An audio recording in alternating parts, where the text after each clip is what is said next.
Hello and welcome back to the Training Tom podcast, the place where I share the lessons I have learned, the challenges I'm currently facing, and the questions I have for my future self.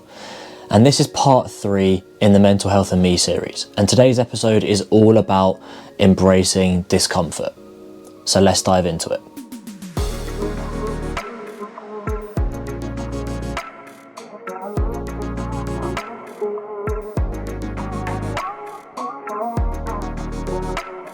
Now you might be wondering why this episode is in the Mental Health and Me series, and I want to kick things off by explaining why it has been included in this series and the reasons why I think it is relevant. And the first thing around that is embracing discomfort has helped to change my perspective on the way that I view my anxious thoughts. So to give a bit of backstory on that, as I've already mentioned throughout this whole series, I've had anxious thoughts throughout most of my teenage years and most of my adult life as well. And I've been managing that. I've been looking at different ways that I can, try to change the way that I think about my anxious thoughts. And also different ways to manage those anxious thoughts as well. And actually this lesson doesn't come from taking part in therapy or anything like that at all. This lesson comes from exploring more about growth mindset. Now the way that I've interpreted, or the way that I have perceived my anxious thoughts historically has been in a negative way. And that negative way has been whenever those anxious thoughts have popped up, or whenever those physical symptoms of anxiety that I've mentioned in a previous episode arise, I start to become very negative towards those physical sensations and towards those thoughts that are coming up. Or historically, I have become very negative towards those thoughts.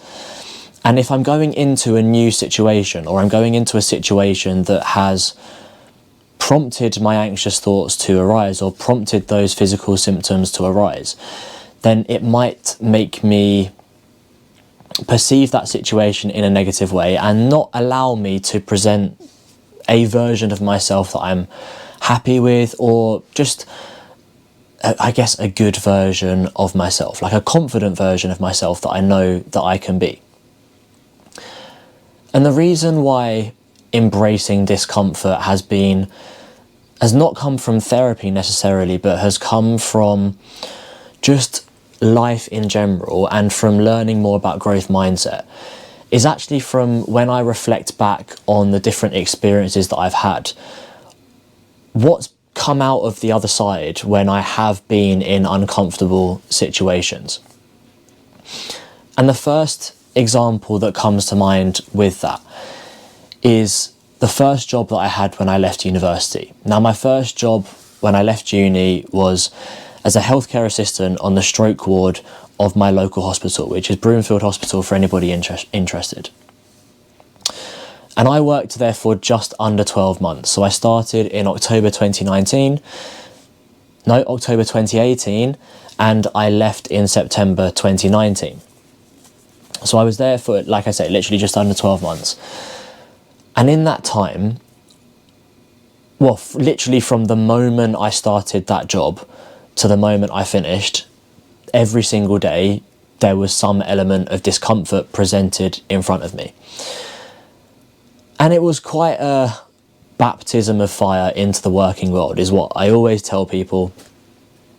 That, a 21-year-old kid, essentially, like I barely lived at all, walking into that environment, a healthcare environment, and supporting all manner of people with a range of different physical ailments, mental ailments, through their recovery, and trying to support them with their new diagnosis and their new medical condition, and even some of their existing medical conditions as well. And for a 21-year-old young man, I'm not going to say lad, a 21-year-old young man, It's a very challenging environment to walk into, and also quite a female-dominated environment to walk into as well.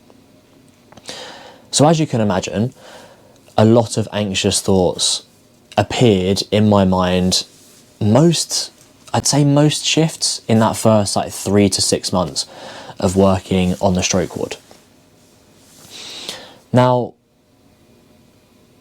those, at the start of that journey or the start of that role, I was petrified of the experience. I was absolutely petrified of the work that I was going to be doing. I had a fear that somebody was going to die under my care, which was a very real possibility. And I really struggled to start off with to manage my mindset and my approach to that particular job. And I mentioned in one of my previous episodes that I can count on one hand the amount of times that I've cried in the past decade. One of those times, and I also said in that episode, it's not something that I'm proud of necessarily. I'm not saying that, and I don't want it to seem like it's me saying that as in I'm wearing a badge of honour, I've only cried 5 times in the past decade. Look how macho I am. I'm not saying that at all, because I don't actually think it's a healthy thing for me to admit to. And I also think it's something that I definitely should, and I would say I'm trying to work on it, but I wouldn't say I'm actively working on it at the moment. But it's something that I want to try and work on in the future, and I know is going to be an uncomfortable thing to try and address as to why I perhaps am not in touch with that side of my emotions that much. But one of those times that I did cry in the past 10 years was my first day, or before I started my first day at work on the stroke ward. I've been through 2 weeks of training. I was just about to start on the ward for my first full shift, and I was planning to cycle to work that day because I wanted to cycle in, make it part of my routine, get a bit of training in, because it'd be difficult to, exercise while I was working such long hours. So I just wanted to try and keep active while I was working, or on the way to work, should I say. But instead, my mum dropped me off at work because at that moment in time, I was only 21 years old. So my mum dropped me off at work, and just before I got out the car, I burst into tears. I didn't sleep that well the night before. I was so super anxious about starting that role and about doing a full day on the ward. I felt sick. I felt very just uncomfortable in my body, full stop. And just before I got out the car, I burst into tears because I was petrified of what I was walking into. I had no idea what to expect. I was, like I say, petrified that somebody would die under my care, that I would do something wrong and it would cause somebody more harm, that I would fail, that I just generally would not be very good at this job. And it would cost somebody potentially their life. But I got out of the car. I did the full day at work. I don't think, on reflection, anything bad did happen. And I finished the shift, got home, and from then on, I settled into the job and I didn't look back. And on reflection, I look at that as an example of how embracing discomfort proved to me that nothing bad is going to happen. Now, I will admit, I made mistakes while I was working there. I've made mistakes, I think, in every single job that I've ever had. And I like to think that none of those things cost somebody their life, and none of those things made anybody's life worse as a result. I could be wrong. But I learned very quickly how to speak to the nurses and let them know what I had done, and soon as well, very quickly, to ask for help. Now, there were lots of things that made that job uncomfortable, but the key thing that I took away from that was that by embracing that discomfort, not the key thing that I took away from that actually, when I look back, now that I'm 27 and it's 2025, I've left that job 6 years ago now, over 6 years ago. When I look back on that job, I learned so much simply by embracing the discomfort of being in that role. And I only really realised that in the new year of 2023.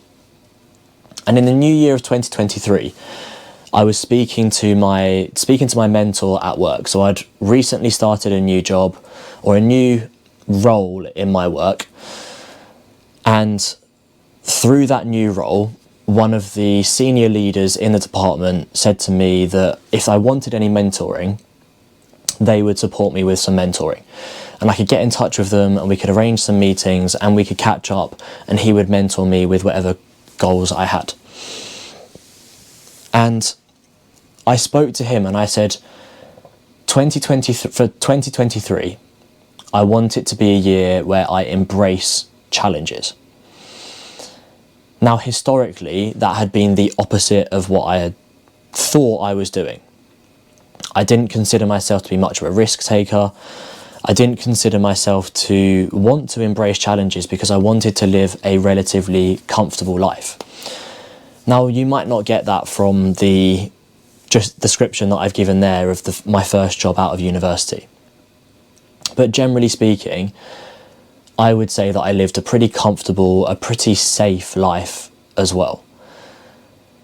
And I think that's especially true up until the moment I left university, because I was quite risk averse and fundamentally I had a fear of failure. You could argue that at this moment in time I still have a fear of failure, and I didn't want anything bad to happen. You know, as I mentioned in my episode Lessons from Therapy, I had a fear that I wasn't enough, or a core belief that I wasn't enough. So if I avoided situations that made me uncomfortable, then I could never not be enough. But in 2023 that changed, because in 2023 I wanted to embrace more challenges. I wanted to push myself and I wanted to challenge myself in any way possible. And that manifested itself in lots of different ways. That manifested itself in me setting 3 different fitness related challenges throughout that year. It actually turned out to be 4 different fitness related challenges by the end of the year, but it started out with just being 3. I also said yes to a lot of things at work. So from a professional standpoint, I said yes to a lot of challenges that were presented to me, or not challenges necessarily, to a lot of opportunities that were presented to me. And I was quite fortunate that I had the flexibility to do that as well. But I said yes to lots of opportunities that were given to me at work. And it was also the year that I started a fitness page on Instagram, where I was kind of sharing my fitness journey, sharing the training that I was doing for the challenges that I'd set myself that year. And you could say exposed my thought processes and exposed what I was doing. Basically made myself a little bit more vulnerable than I would have done normally. Now, you could argue whether that was challenging or not. For me, I personally did find it quite challenging. But it was the start of something. And 2023 proved to be a pretty awesome year for me. I managed to get a full-time position in the job that I was doing, whereas before it was only on secondment. So there was a chance that I would just go back to doing the job that I was doing before, but I got a full-time position. I think because of embracing those opportunities and saying yes to a lot of opportunities. I ended up completing 4 different fitness challenges. One of those was to cycle 100 miles, which I did successfully. One of those was to complete an Olympic distance triathlon in 2.5 hours. And I didn't do it within 2.5 hours. I did it within 2 hours, 32 minutes. And I think it was like something like 11 seconds or 18 seconds. So I was very close to my target, but I left that event thinking I've done everything I can. I gave everything on the event. So in my eyes, it was a win, even though I didn't quite hit that target of 2.5 hours. I ran a 10K. So I did Vitality 10K in London in 40 minutes and 11 seconds, which was the official event time. On Strava, my PB ticked over at 39 minutes and 38 seconds, something like that. So I managed to get a sub 40 minute 10K. And again, I left that event, or according to Strava, a sub 40 minute 10K, according to the official event, 40 minutes and 11 seconds. So very close to that 40 minute 10K, which was my target for that 10K event.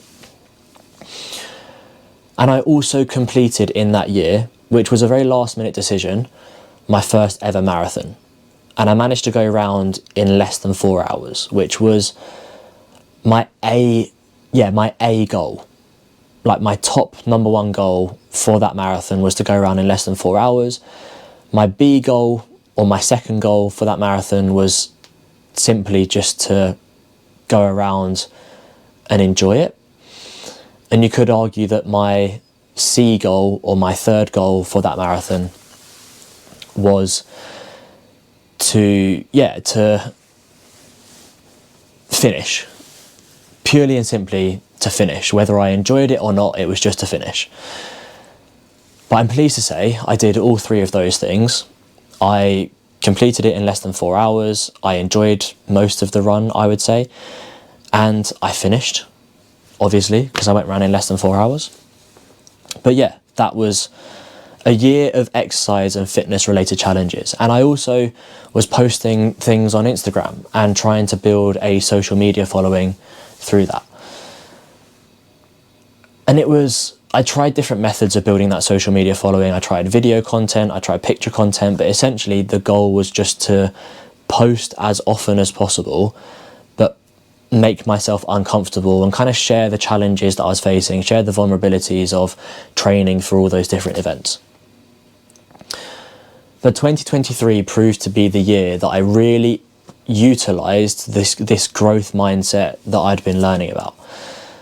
And that is where this idea of embracing discomfort comes from. Because prior to understanding, or prior to learning about what a growth mindset is, my mindset towards discomfort and my mindset towards challenges that I was facing was, if I had anxious thoughts about those challenges, it's that they were bad, that nothing good was going to happen from them, that I should run as far away from those challenges as possible, because if I felt uncomfortable, then I wasn't going to succeed.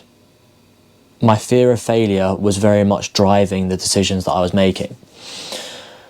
Whereas a growth mindset, and what I've come to learn and what I'm still learning about, is that a growth mindset is about embracing failure. And in order to embrace failure, you have to embrace discomfort. I have to embrace discomfort. You know, I've said throughout these episodes so far that I'm not perfect. And I really want to reiterate that. I am nowhere near a finished product. I don't think I'll ever be a finished product. And who can ever say they are a finished product? Because we're all learning as we go through life. As I've said before, we're all living life for the first time. In order to live that life, we are going to make mistakes. We're going to get things wrong. But in the past, and I'd even say to a certain extent now, my fear of failure has been driving those decisions. My fear of making mistakes has been driving those decisions. Whereas in 2023, And the latter end of 2022, like the last 3 months, I would say, rather than fearing failure, I started to utilize that growth mindset that I've been speaking about. And I started to embrace failure. I started to put myself in positions where I was likely to fail. And admittedly, this was predominantly in my career, but the job that I was going into exposed a lot of flaws and exposed a lack of experience. Like, I was 25 when I first started that job. And it's still the job that I do today. But when I was first starting out, I had that fear of failure. I had what you might call imposter syndrome. And I'm going to dedicate a bit of time in another episode towards understanding imposter syndrome and how I'm trying to change my perception of what imposter syndrome is. So keep an eye out for that. But I felt this massive sense of being an imposter, that I didn't have the experience to be there. I didn't have the skills to be there. That I didn't perhaps even have the knowledge to be there. But rather than let that fear drive me, I decided to interpret it in a different way. I decided to perceive it in a different way. I decided to perceive it as an opportunity to learn and an opportunity to grow as an individual. And particularly as an individual starting a new role and potentially a new career path. Now that experience of starting that new role reminded me of those first days of working in the hospital. I was quite fearful to start off with. I didn't want to make any mistakes. But this time round, my perception was very different. Rather than going into that job scared and fearing that I would make those mistakes, there was a pressure that had been removed, because in this job nobody's life was at risk. And that meant that the failures that I was going to experience wouldn't be catastrophic. Okay, they might bruise my ego a little bit, but they wouldn't cost anybody their life. And that was an incredibly liberating thing. And it made me realise that by embracing discomfort earlier in my life, by doing that job at the hospital, it was actually making every other professional decision easier later in my life. Taking a risk with that secondment position that turned out to be my full-time job that I'm doing now, that became an easy decision, because there was no, in my mind anyway, there was no real risk involved in it. Nobody was at risk of being hurt or dying by me doing this job. So it was an easy decision.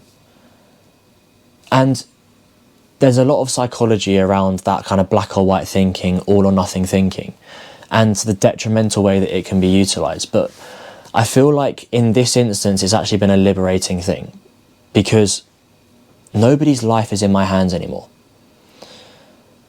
Which means that any mistakes that I do make, any failures that I do have, the only thing that becomes damaged is my ego.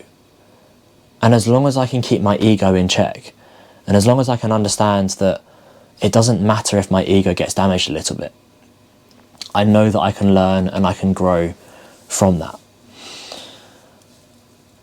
And that was where, like, kind of the reflection and the realisation that actually embracing that discomfort earlier on in my life, not that I'd realised it at the time, was a really good thing. And like I say, throughout 2023, or the latter end of 2022, and throughout the whole of 2023, my goal, my sole aim, was to challenge myself as much as possible. And I got to the end of 2023, and I absolutely achieved that. I can look back on 2023 and see it as an incredible year for embracing those challenges, because I embraced so many different challenges, not just from a fitness perspective, not just from a work perspective, but from a personal perspective as well. You know, I started attempting to date in 2023, which for me was a huge thing because it had been a very long time since I had done that. And yeah, it was a huge thing, and perhaps it's something that I'll talk about again in a future episode. But I started dating, or I started attempting to date in 2023, and that carried through into 2024, where I actually went on some dates, which for me again was a very uncomfortable experience, and I had to embrace that discomfort of not knowing how to date in the best way, and just trying things and knowing that I was going to make mistakes and it might not lead to a second date, but at least I was doing something. At least I was trying to put myself out there, trying to date, trying to find a relationship. Now, 2024 proved to be a more challenging year than I was anticipating because of the health challenges that I've mentioned in previous episodes. But again, it was challenging, and it was something that I ended up having to embrace. You know, I set myself that goal in 2023 of embracing more challenges. It wasn't really a New Year's resolution just for 2023. It was a new life resolution. It was a new chapter resolution. It wasn't just something that I wanted to do for a year. It was something that I wanted to do for the rest of my life. Was to embrace those challenges, was to try and do something that did challenge me. And this podcast is something that I find uncomfortable because I am having to be vulnerable. I'm choosing to share my opinions publicly. I'm choosing to share my life and the things that have happened in my life, the things that are happening in my life, which is quite vulnerable and quite challenging because I want to articulate it in the right way, but I also want to send the right message, and I worry about what people will think of the information that I'm sharing. I worry sometimes whether people think it's a bit cringy listening to me divulging all of this information. Maybe people think it's a bit silly to divulge all of this information, but I know deep down to my core the values of this podcast that I've mentioned in previous episodes and the reasons why I feel it's important to do this. It's not just for a selfish reason of wanting to grow a following, wanting to have influence, wanting to show how great I am. That's never really crossed my mind because that's what I did with my Instagram page. My Instagram page was basically following what everybody else was doing and just showing off all your achievements, and I don't think that's healthy for a start, and perhaps it's not what people need.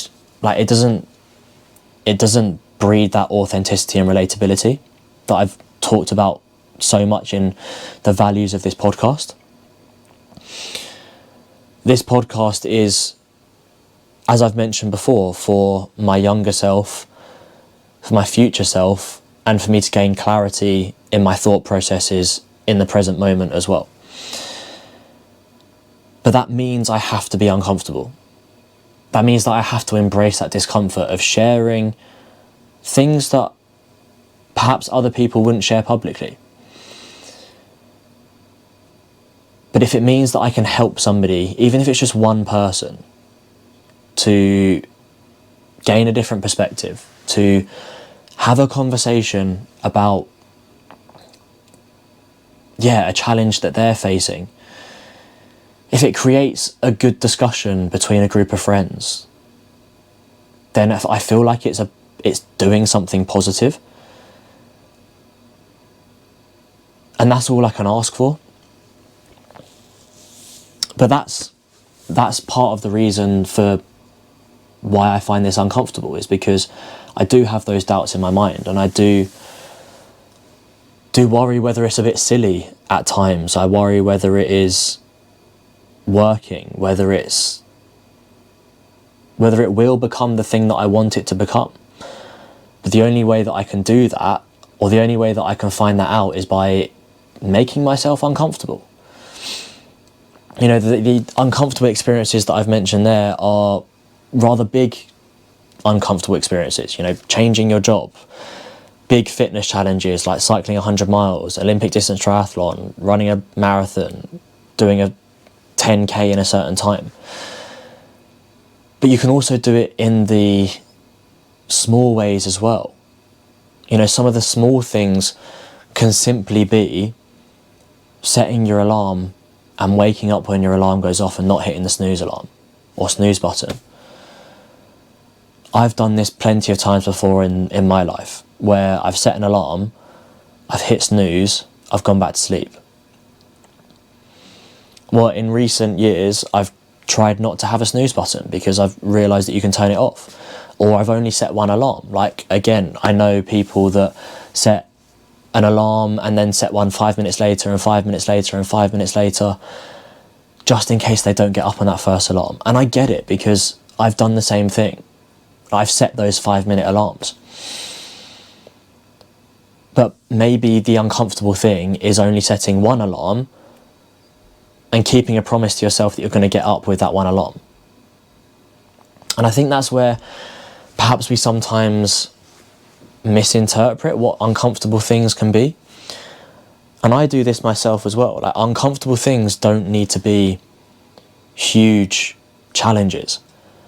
If anything, the small daily uncomfortable things are the things that have the most impact. Another example that I've done in the past is cold water exposure. Getting up in the morning, first thing you do, have a cold shower or have a cold bath. Those are uncomfortable. That is an uncomfortable thing, because nobody wants a cold bath. Nobody wants a cold shower, especially in the depths of winter like we are at the moment.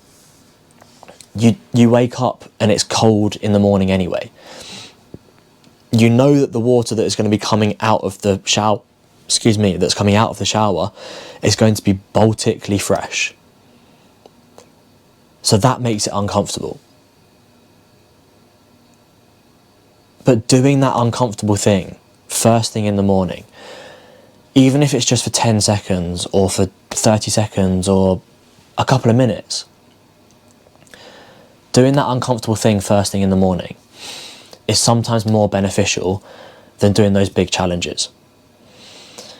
And having done some of those smaller things in the mornings anyway, I've had bouts of doing cold showers in the morning, and I would quite like to get a cold plunge to see what the difference is. Maybe in a future episodes I'll share with you that I have got a cold plunge. But at the moment, you know, I sporadically have cold showers, but I have gone through periods of time where I've religiously had cold showers every single day. And having those cold showers isn't just about the physical benefits. You know, in the past 6 months, in the past year, cold showers or cold water exposure has gained a lot of traction in social media and in the media in general for the health benefits that it can give you. Physical health benefits in particular. But for me, it's so much more than that. It's much more about the mental benefits that it gives you. If you have a cold bath or a cold shower first thing in the morning, that's the first challenge that you've overcome. You've convinced yourself that you've convinced yourself to get into a cold shower. Or at the end of your hot shower, you've convinced yourself to turn it cold, to purposefully make yourself uncomfortable. And that's really challenging to do every single day. You know, even if it's for 30 days, or even if you don't set a time limit on it, you just say every single day, I'm going to do this. It means you're not breaking a promise to yourself. And I know from my own personal experience, when I've had cold showers, for the rest of the day, any challenges that pop up become easier. If I miss the train that I wanted to get, it's not a problem. I'm relaxed about it. If I get a stressful email that I need to reply to at work.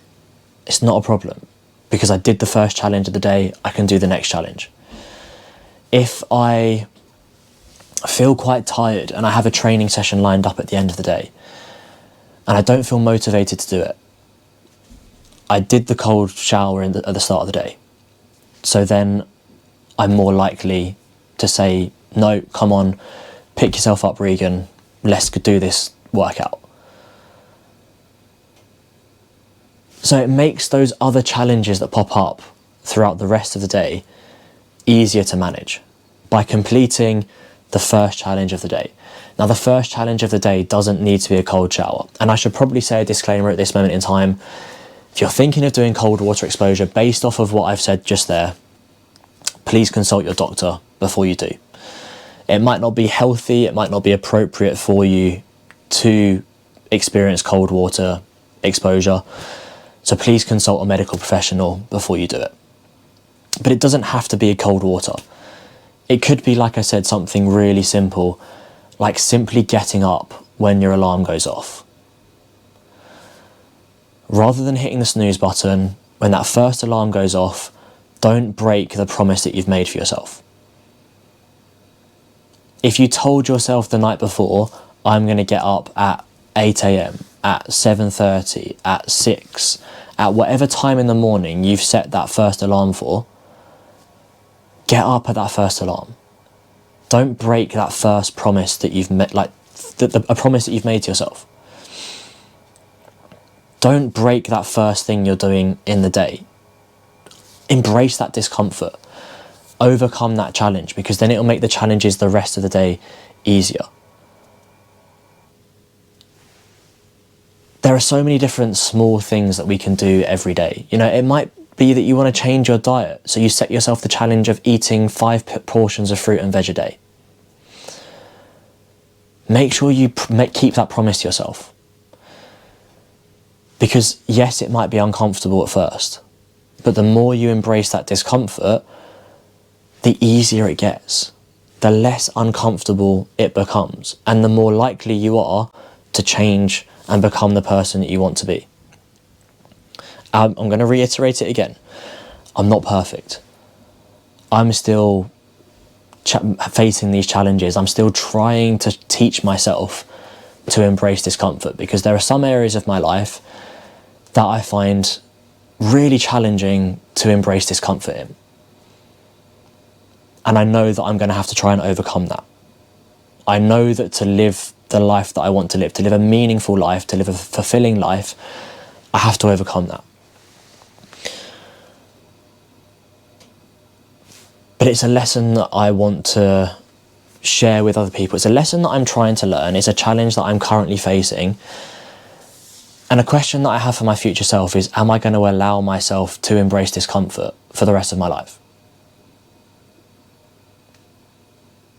Because if I want to live a fulfilling life, I'm going to have to embrace discomfort. And it leads me on to the last thing that I want to mention in today's episode. And when I was doing some research for this episode a few months ago,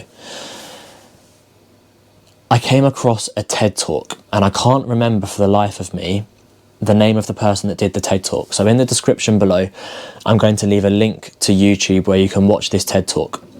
But I wanted everybody to be able to take away one key statement from this podcast episode. And it's not just for you to take away, it's for me to take away as well. And this quote really stuck with me, so I made a note of it. Discomfort is the price of admission to a meaningful life. I'm going to say that again. Discomfort is the price of admission to a meaningful life. And I think that sums up this episode perfectly. The reason why I am trying to embrace discomfort a lot more, and why I've been trying to embrace discomfort for the past couple of years, and the reason why I want to continue embracing discomfort and take it even further in other areas of my life in the future, is because in order to live a meaningful life, in order to live the life that I want to live and get to the end of my life and say, I enjoyed that.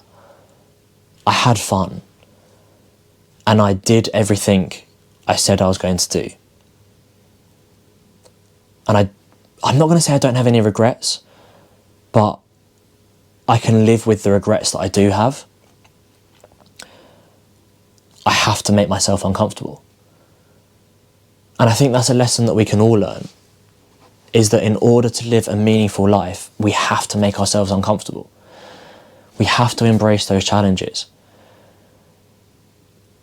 Whether that is in your career, whether that is in your relationship, whether that is in your social setting, or whether that is trying to achieve a goal that you've set yourself. If you want to do something differently, you're going to be uncomfortable. And I think that's even more important given the time of year we're in. At the time this episode will be released, we will be about 5 or 6 weeks into 2025.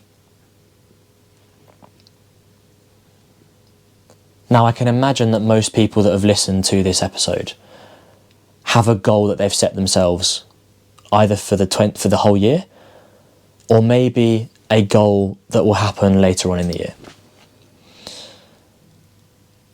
And I don't know how you're getting on with that goal. You might be struggling, you might be doing really well.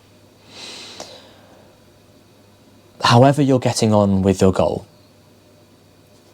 I can almost guarantee at some point, if it hasn't happened already, there will be an uncomfortable moment where you have a choice to make. Do I stop doing what I'm doing, or do I embrace this discomfort and carry on and see what I can achieve? And the reason I say that at this moment in time, 5 or 6 weeks into the year, having worked in the fitness industry for a very long time, I say a very long time, for around 10 years, most people give up on their New Year's resolution by February half term at the latest. They might have given up earlier than that, but February half term, most people give up on the goal they set themselves, the New Year's resolution they set themselves, because they change their routine for half term, possibly because of commitments to family and other commitments they have. Maybe they go on holiday or something like that. And then they don't achieve their goal because after February half term, they stop doing the things they were doing for the first part of the year. And like I say, February half term is the last point. Typically, people would give up on their goal. Sometimes it happens much sooner than that. You know, a week, 2 weeks, 3 weeks into their goal. If you're thinking about giving up on that goal, if you're experiencing a challenge and a goal that you're achieving at the moment, if you're just simply not enjoying life, perhaps,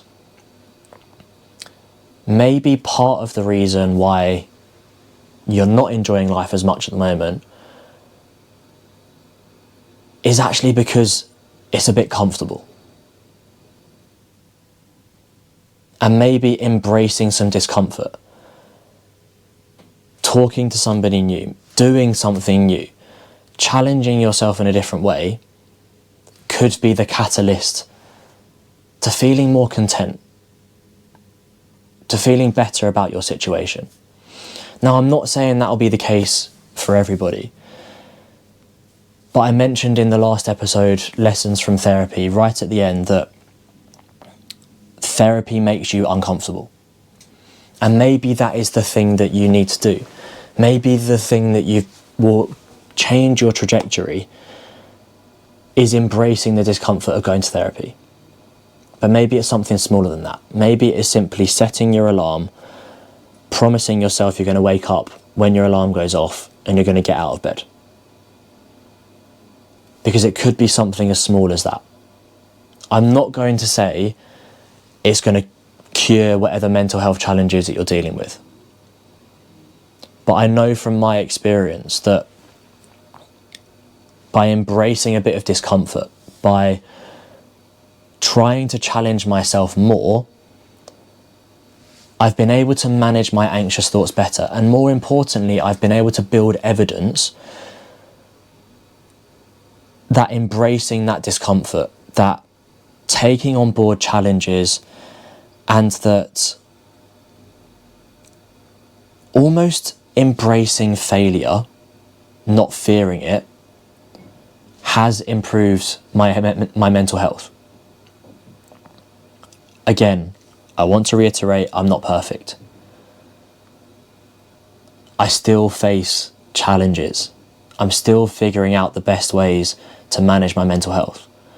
And I'm still figuring out the boundaries of how much challenge is right for me. Because sometimes I'll push it over the edge and take the challenge too far, and it makes my mental health worse. But 9 times out of 10, embracing discomfort, embracing new challenges, improves my mental health because it builds evidence that I can overcome the fears that I have. Builds evidence that I can do the things that I think I can do. And it also shows me that the fears that I might have in my mind aren't necessarily true.